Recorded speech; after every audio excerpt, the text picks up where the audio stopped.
Friends, welcome to my channel. నేను ఇప్పుడు చేయబోయే రెసిపీ మిరియాల చారు అండి. మిరియాల చారు ఎలా పెట్టుకోవాలో నేను ఇప్పుడు ఈ వీడియోలో చూపిస్తున్నాను.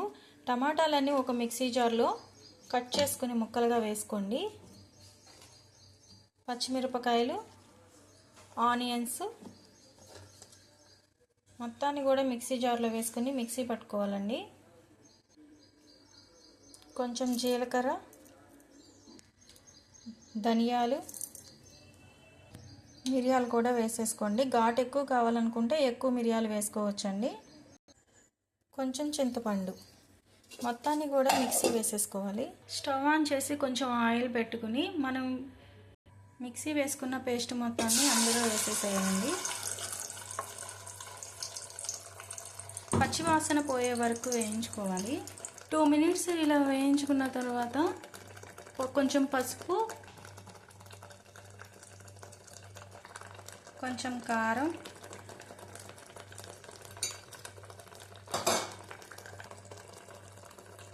అల్లం వెల్లుల్లి పేస్ట్ మొత్తాన్ని కలిపేసుకోండి.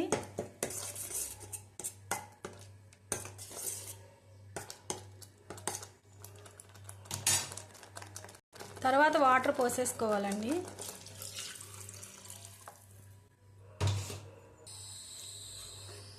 ఫిఫ్టీన్ టు 20 మినిట్స్ వరకు కాగబెట్టేసుకోవాలండి. రసం కాగిన తర్వాత స్టవ్ను ఆఫ్ చేసేసుకోండి. బాండి పెట్టుకుని కొంచెం ఆయిల్ పోసుకుని తాలింపు వేసుకోవాలండి. జీలకర్ర, ఆవాలు వేసుకోవాలి. తర్వాత కరివేపాకు, కొత్తిమీర, పుదీనా. రసాన్ని మొత్తాన్ని ఒక బౌల్లో ట్రాన్స్ఫర్ చేసుకున్నానండి. తాలింపు వేసేసుకున్నాను.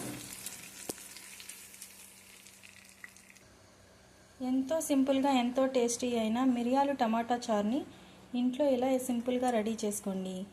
Thank you for watching. Like చేయండి, సబ్స్క్రైబ్ చేసుకోండి.